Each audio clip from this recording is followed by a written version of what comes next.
วกเรามาป้องกันพยาธิอักเสบปอดจากเชื้อจุลโรคสายพันธุ์ใหม่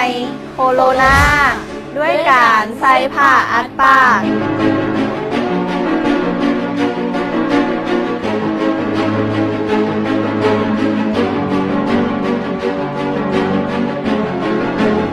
วิธีป้องกันจากเชื้อพยาธิโคโรนาวิธีที่ 1 ใส่ผ้าอัดปาก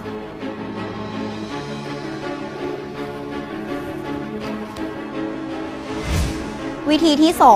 2 หลีกเลี่ยงจากสถานที่แออัดและมีชุมชนคนที่หลาย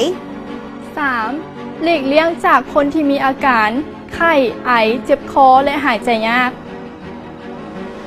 ข้อที่ 4 ล้างมือให้สะอาดโดยการใช้น้ำสะอาดและเจลล้างมือหรือสบู่หลังจากที่มีอาการไอจามมารยาทในการไอจามและป้องกันบ่ให้พยาธิติดต่อใส่คนอื่นปฏิบัติมารยาทในการไอจามด้วยการอัดปากและดัง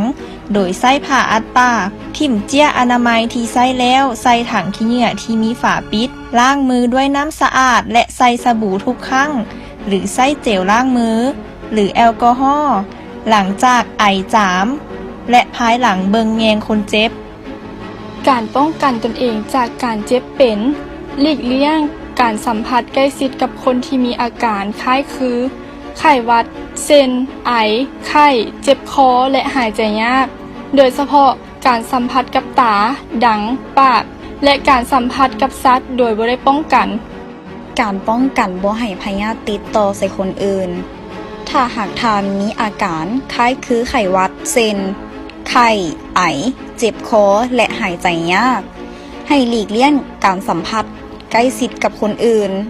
บ่ควรทมน้ำลายสะสายหากทานมีอาการคล้ายคือไข้หวัดเซนไข้ไอเจ็บคอหายใจยากกรุณาไปพบแพทย์หมอใกล้บ้านทาน